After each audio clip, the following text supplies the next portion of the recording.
Today's video is about VR, and more specifically Stormland VR. Probably one of the two biggest games to come out in the last couple of weeks on the Oculus platform, and also you can play it on Steam VR as well. But the problem we've got, or at least the problem I've got, is that according to Oculus, the recommended CPU spec is a Ryzen 2700X, which means my little 2600X is not up to the job. Now, I thought to myself, how much of a difference is it going to really make? But ultimately, we all want to play our games maximum settings, the very best visual experience we can have. So I thought to myself, it's not worth upgrading from the 2600X to the 2700X. The only real difference is 2 extra cores. And whilst that might be enough to play Stormland, is it going to be enough going forward? You know, we've got Medal of Honor coming out in a couple of months as well. That's going to be another big title that requires a lot of girth from our PCs. So I thought, no, let's go 3rd gen Ryzen. So I've picked myself up a 3700X. Now this is quite a bit more money than the 2700X, but it should be quite a bit more CPU as well. We've got the 2 extra cores, and of course the 3rd gen Ryzen stuff is that bit more efficient and that bit more powerful across the board. So what I'm going to do in this video is I'm going to benchmark Stormland using my 2600X, using Oculus Tray Tool to show the frame per second and the frame times. And I'm going to whip the rig apart, throw in my new 3700X, and then do the same test again, or play the same part of the game again. I don't even know yet if there is a benchmark option in there. There probably isn't. But I'll try and play exactly the same section of the game again in exactly the same fashion, so that we can do a back-to-back comparison and see how the new 3700X performs compared to my other 2600X. And then we'll know for sure, you know, just whether, or you guys will know for sure as well as me, whether the upgrade was really necessary or whether I could have stayed with the 2600X. Now my GPU is a RTX 2080, not the Ti, just the normal 2080, and not the Super now as well, because they've got the fucking Super and the Ti and all these other ones in between. So yeah, just the original RTX 2080. I've got 32 gig of RAM, 3200 megahertz, and as I say, 2600X CPU for now, and then probably in an hour or so, a 3700X CPU. I'm going to have to update the BIOS on the motherboard to support that first. So yeah, this is today's video, Stormland performance in VR, obviously, because it's a VR only game.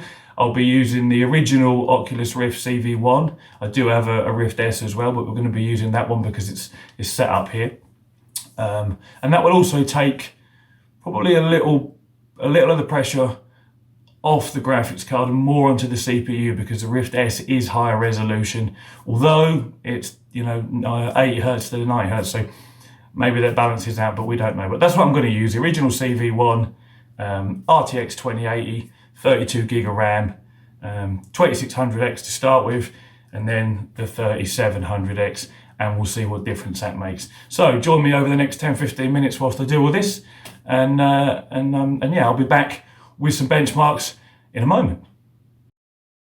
So that's me back from the Stormland, and a little bit of testing the 2600X versus the 3700X. I had no problems doing the install. The CPU went straight in. I actually forgot to update the BIOS first, and I was thinking, oh, for fuck's sake, I'm going to put. I realised at the point where I was about to clamp the CPU cooler onto the CPU. So I'm like, do I take the 3700X back out, throw in the 2600, put it all back together, update the BIOS, or do I just throw the 3700 or leave the 3700 in, put it back together and hope that I've updated the BIOS recently enough for it to know what it is? And that's what I did, and thankfully I had, so I knew what it was straight away.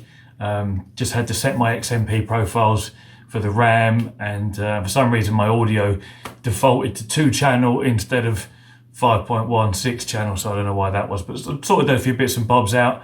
It was all stable, no issues at all.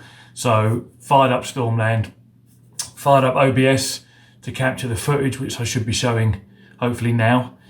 So the first segment you're going to see here is the 2600X, and there's one particular point where I'm standing at a machine looking forwards at it, And you see we're barely, if you look at the overhead percentage, we're dipping into the negatives, into the minus figures.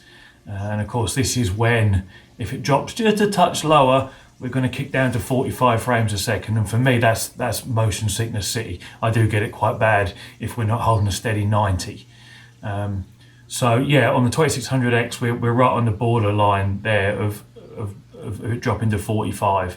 It doesn't in this clip, but it did in other areas. The clip I'm showing you is just a very small clip. I didn't want to record loads of footage because it's boring. Nobody wants to see it.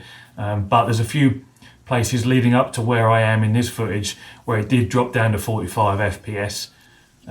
But this particular one here is quite a repeatable segment, and it shows the difference quite clearly, as you'll see in a minute when we click over to the 3700X footage, which in fact I may as well do now. And so you can see here, and you see by the time I get round to that little machine again, I'm standing in the same place, do the same thing, press a button, blah, blah, blah. We're probably gaining, I would say, if I average it out, probably a 20% increase in frames per second and overhead. You just by upgrading that CPU. I haven't done anything else, obviously. The drivers are up to date, the BIOS is up to date. I did that after installing the CPU, just to be up to date. So yeah, in conclusion, the difference between going 2600X to 3700X in Stormland, at least, shows me about a 20% increase, and that's going to have taken it from not really playable on ultra settings, because dipping to 45 every now and then in some other scenes does make me feel motion sick, to now not dipping to 45 frames a second at all in the testing that I've done. So for me, definitely worth the upgrade. You could happily run it on a 2600X, but you might want to drop down from ultra to high, or if you're okay with it flicking to 45 FPS every now and then, you might be all right like that. But yeah, that's the end of the video.